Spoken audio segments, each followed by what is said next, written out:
Well, that sucks. Somebody called and it shut down my my fucking video.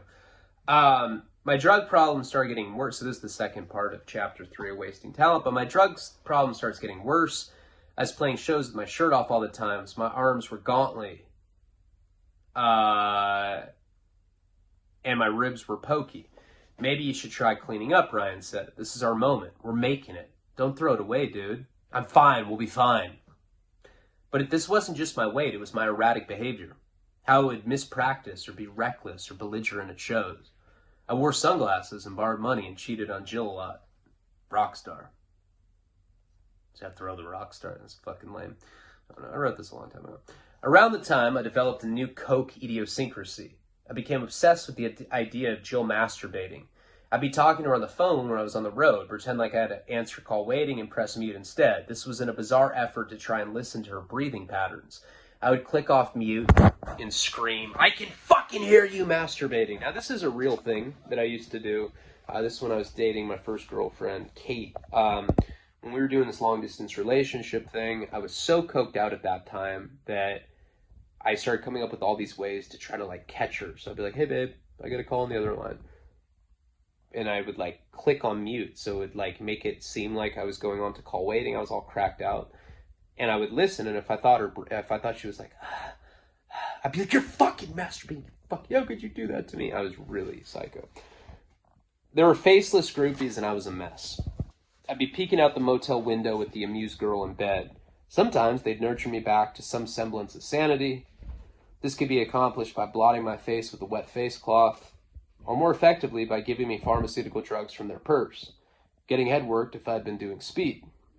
This is how heroin made its way into my life, which is not true. This is kind of two separate, maybe 2 or 3 different situations kind of compounded into one thing. You all right? She asked. I nodded, even though okay. It was a typical night in Bakersfield after a show. Some chick was doing her toenails as I peeked out the blinds. "You all right?" she asked. I nodded, even though I wasn't. "Need something to help you relax?" She pulled out Reynolds Wrap. Ever chased the dragon? She put the flame on the other side of the foil. The glob sizzled and slid down the aluminum. She followed its coiling smoke with a rolled bill, $20 lipstick ring. And it's when my parents would wake me up in the morning for school, how I'd beg for 5 more minutes of sleep, be snuggled in that limbo, that fragile area between consciousness and sleep, when it's dreaming bliss. It's probably the best way I could describe heroin if you haven't done it. You know what it's like when your alarm goes off in the morning or somebody wakes you up and you ask, "Let me sleep for a few more minutes." And you're kind of like in that in-between limbo, between consciousness and sleep. I think that's a good way to describe heroin. Anyway, I fall in love with that feeling. I start smoking heroin daily and drink much less. The grams only cost $60 and helps my music. The opiate-guided equanimity allowed me to cut an LP. This is a problem that I had when I wrote this book. I'd learn a new word like equanimity. I'd be like, that word's bomb. Got to put that in, but nobody fucking knows what it means, so it doesn't matter. Equanimity means like kind of even mental stature, state, kind of equalized mental stuff. Not that bomb of a word, I guess. Huh? California Chicks Dig California. That was going to be our first album, 12 songs, and it was acclaimed by the local critics. But I didn't receive the commercial success I expected. I thought a creative accomplishment would validate me, that it would show the world my, true inner genius. I'd be catapulted to fame and fortune, that it would be my vindication. Talented people are fucked up, and people allow them to be. That's what we do this for, to finally be left alone. I always thought that was kind of like the thematic crux of this. That's what Damien wants. He just wants to be left the fuck alone. And that's always what I kind of thought. With this book, with anything, a movie, I do one thing and everybody's just like, "Oh, he accomplished something. That's cool. Everything else he did, that's okay now." And that, of course, is just a delusion. But that's something that I thought for a long, long time, probably until recently. I just started thinking a little differently about it. Heroin may have compromised my creative vision. My lyrics made Lou Reed's look sentimental. Example, if God created anything better, he would have kept it for himself.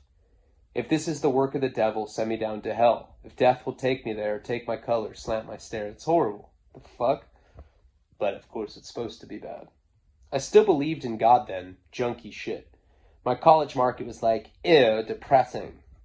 They didn't get it, and I was disappointed.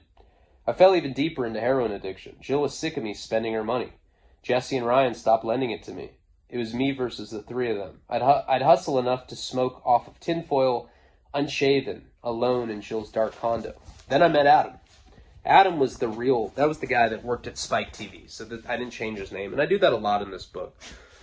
You know, people you probably recognize from other stories, you know, I'll use their real names. Adam, the actual guy at Spike, and you know, that's really the guy that gave me like the first opportunity to work for them. I was shoplifting at Barnes & Noble. A guy in an Armani suit says, "You the singer in California?" This is as I'm pocketing Fear and Loathing in Las Vegas. "Love what you did with the album," he says. Real hip. I was dope sick and busy appraising a sketchy fart. I decided it would be best to hold it in. "Thanks," I say.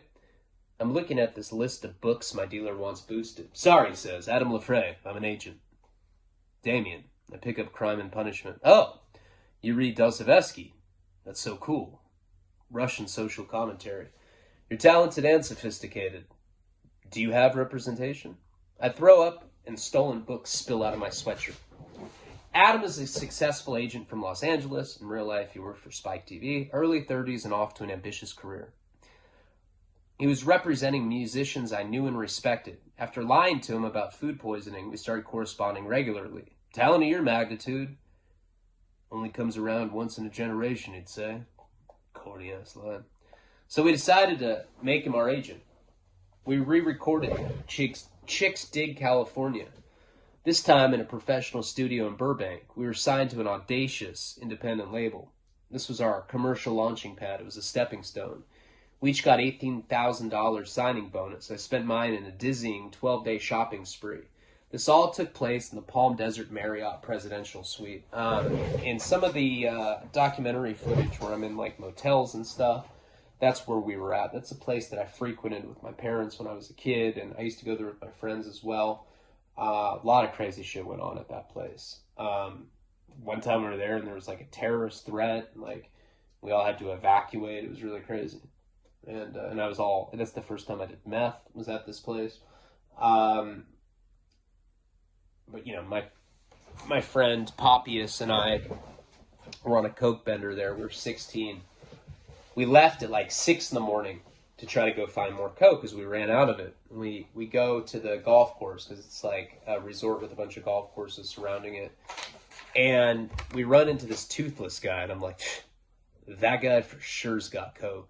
We go up to him, we're like, "Hey man, do you have any coke?" He's like, man, I got crank. So he sold us peanut butter crank, a AM/PM lighter, and a meth pipe for, I think, $5.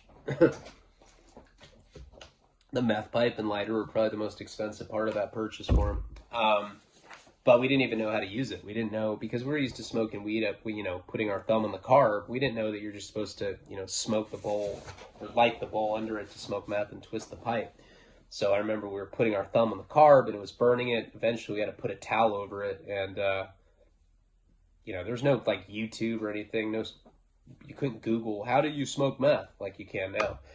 And I still have a scar on my thumb. I don't know if you can see it, but that's from that carb. Yeah, you can still see it. It's right there. See it?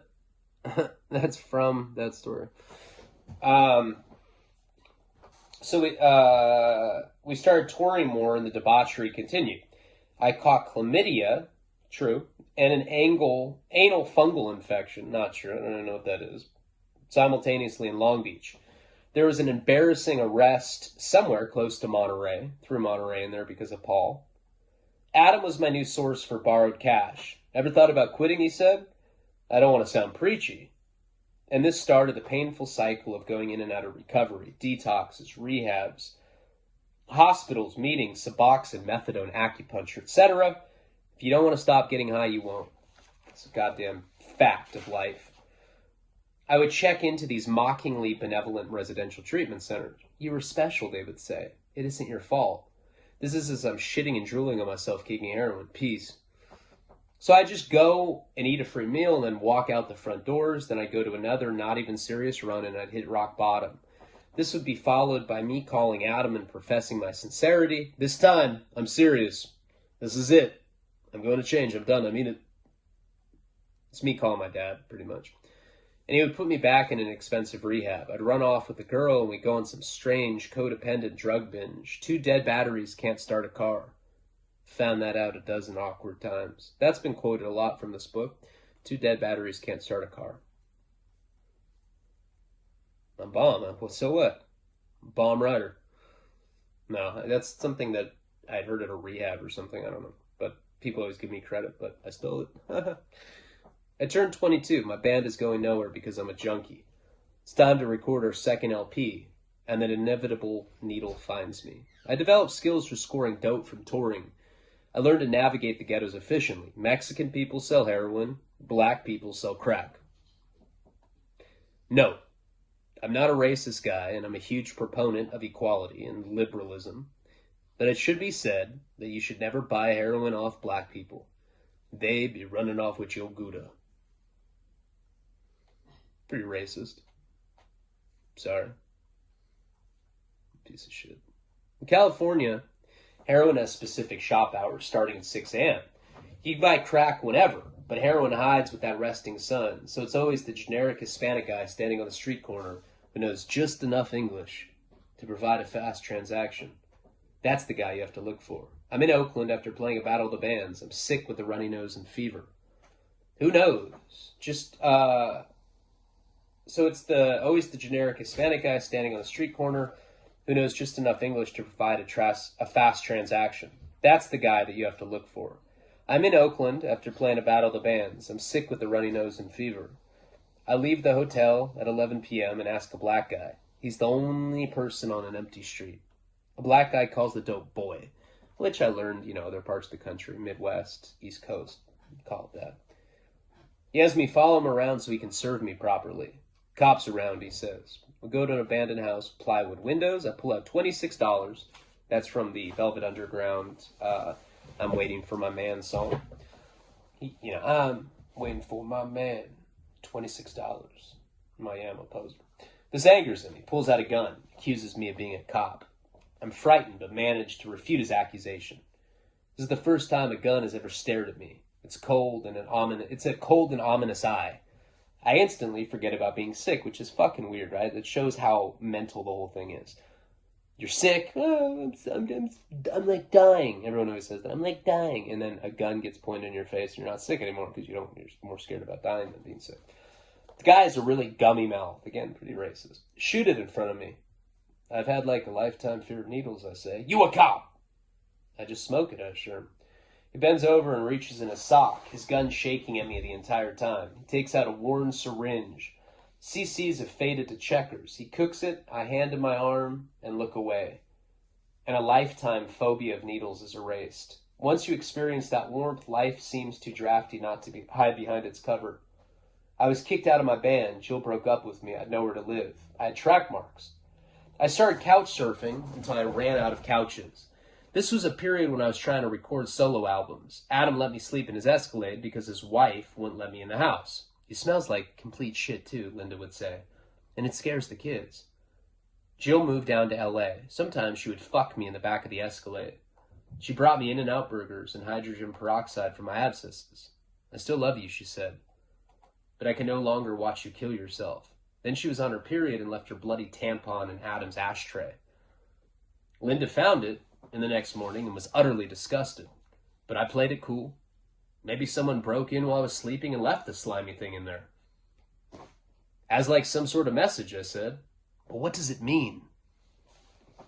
And that really happened. When I was homeless, this is after I'd stolen all those savings bonds and I had all that money and we spent it all essentially smoking crack. My friend Max, guy that was originally financing my documentary, who I've brought up multiple times, we had a falling out. He's made a lot of attempts to get back into my life, but I don't know. It's very complicated, but I'll probably forgive him here at some point soon. I do love him. I mean, he is a brother to me, but I don't know. There's a lot.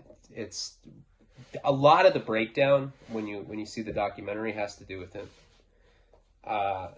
It's just a big misunderstanding between us, but I still need more time. I'm a bitch, so what? Adam stopped and gave me the speech. And I'm nodding. But Matt, but when I was homeless, Kate was living with me, and he would let me sleep in the back of his car. One day she took out her bloody tampon and she put it in his ashtray, and he found it. He accused me of it. I was like, dude, I don't even use tampons, bro. And he's like, get the fuck out of here. And that was like a fault. We've had like 100 falling outs. That was one of them.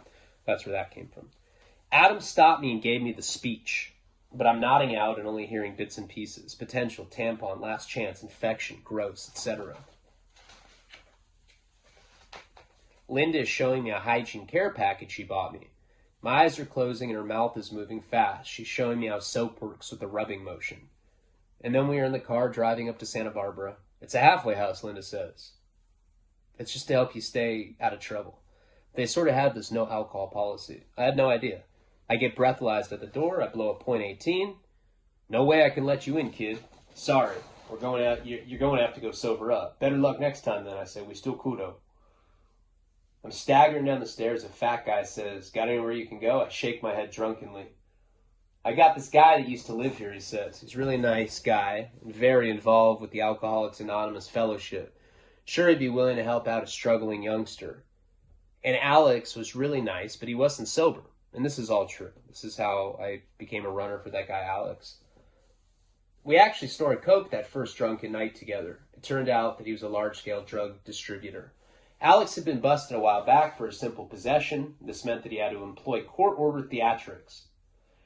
He did what he had to do for 6 months and made it disappear on Prop 36, which was drug diversion court in California back in that time. Alex is from Northern California and inherited a copious trust fund. He decided to invest money into drugs and move to a beautiful coastal town. 5 years older than I, and a self-described womanizer and pervert. We became best friends and shared girls. I became his runner and delivered coke to college kids. He had a stripper pole in the middle of his condo. We drank whiskey and snorted powder nightly. He wouldn't touch heroin for a couple years. But my demons are inescapable, and eventually they'll rub off on you. My best friend started smoking crack and shooting tar. 4 years stuck by, and there were fewer girls, and the parties got darker. There were pawn shops, cotton fever, bleach-drenched rigs. And you just want someone to grab you and tell you that you're talented. Because nobody ever does anymore. Instead, you find yourself surrounded by nothing but gangsters and strippers, too short, who never even knew that you were anyway. And that is the second chapter of Wasted Talent. I wrote that when I was in the hole at Victorville, and that's where a large portion of the manuscript actually got composed while I was in the hole after I'd been under that investigation for homicide, even though some guy had overdosed or whatever, but it said Ryan's punk on his face, and I got in trouble. I will do more videos today. I appreciate you guys. And I will try harder. Palabra.